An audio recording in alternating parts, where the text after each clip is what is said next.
god, I want a new car. Sonic Youth, Peace Attack. It's one of my favorite all-time bands. I've never heard of the band Peace Attack, but Sonic Youth is a great song.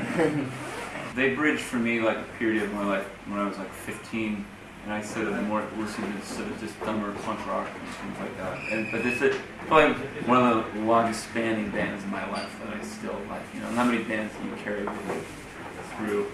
You know, I'm 56 now, so and I still listen to them. For about 40 years. I've listened to them. Black Sabbath War Pigs as Dope Jam. You want the truth? The first time I heard War Pigs was actually the cover of Faith No More doing it. So, yeah. War Pigs, awesome. Okay. You can't fuck with that. You can't fuck with Black Sabbath. See, this is why I love MP3s. You can smell them.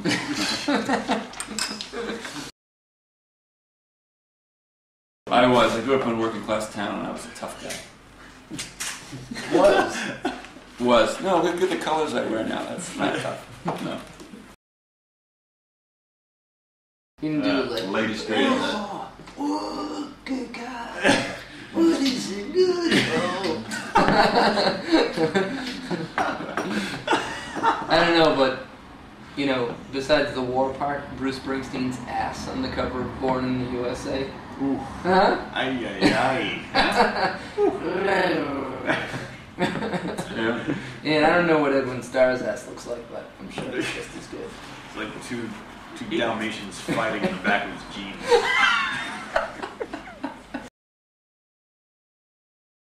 To you. Oh.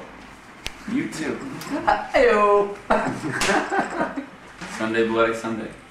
Yeah, that was like big MTV cut. Yeah. Right when MTV started getting into people's homes. I remember that early 80s, and I was like... You talking about that video at like Red Rocks or something? Yeah, the flag. That one. That was good. It was a good beat. And I also am interested in the fact that U2 is building a skyscraper in Dublin, from what I've heard. Because the ego potential, that just sort of like the parameters of what a band can do now. I'm so excited. Yeah, we were just excited about making, bags for merch, but now we gotta make a fucking building. Sometimes something can get so out of control in the United States that's all you hear about. And the kids that you associate with, like, you associate, like, U2 fans. I can just remember just the kids that liked U2 in my high school, and it was just kind of like, totally bumming me out. Seeing a bunch of frat boys going, "You want lemon?" Yeah. So, yeah. So it's like, you associate the band through, like, their fans in a way, but then when you can get past that, like early U2 was great, but I think one of the greatest things about them is that they can always reinvent themselves. Just like Madonna. She totally manages to reinvent herself. It's like you see her, she's dressed like total dominatrix, and the next record she's wearing a fucking cowboy hat. And you're thinking to yourself, is this the same person? Dire Straits, Brothers in Arms, the first tape that I've ever bought. 3rd grade. Yep, because that was another huge MTV track, probably because they used the word MTV in there. Mm-hmm. Money for nothing. Yeah, money for nothing. But those guys are crazy, like the Mark Knopfler, and like they would wear like the wristbands and the colored headbands and like tank tops on stage. Yeah, they had a pretty crazy look. I have no knowledge of this band at all. Brothers in Arms is I couldn't tell you anything about it. That was a great guitar riff.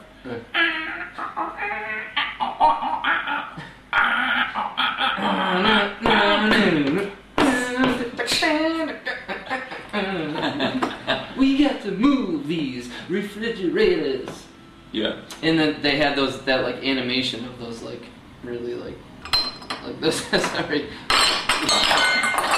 Those type of animations with the guys just like really like robotic. This was like 1984 or something, so it was, 1984 was one of the first pre-apocalyptic years that it was such the future begins now, and everything. Sorry, Hal, you can't do that. Like everything changes from like dials to buttons, even if they were like primitive buttons. It was like still like we are embracing the future. David Lee Roth left Van Halen that year.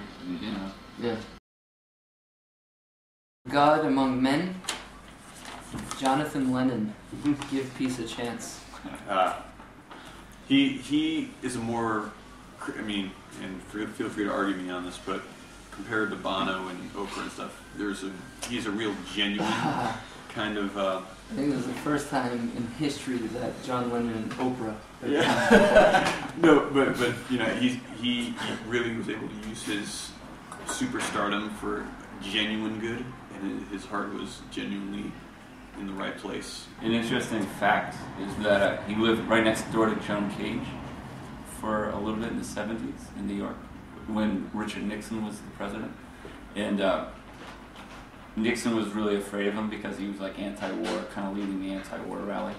So Nixon had the FBI tap his phone, and Lennon found this out, so he used to have to go to John Cage's house to make phone calls.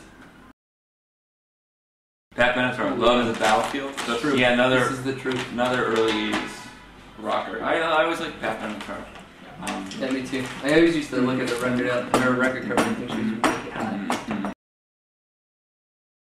Yeah, I think he's great. You know, we played a concert at Next Generation Woody Guthrie at New York University a few weeks ago, which is right in the heart of Greenwich Village, which is where the folk scene in the late 50s and Dylan got his start. And but we all live in New York, but we never go to that neighborhood very much. And we were driving up, trying to find a parking space, and Dave said, "I haven't been to this neighborhood for a while." And I said, "I haven't been here since Dylan went electric." There's a funny little fact. Ian is actually the guy that yelled Judas at Dylan's concert when he started to play, when he came on with a full electric band. Yeah. Judas! And then Dylan turned around and said, "Play it loud, boys." And to quote Bob Dylan, the times, they are changing. Right, you guys? Because they are. Because our album comes out today and shit is changing today, huh?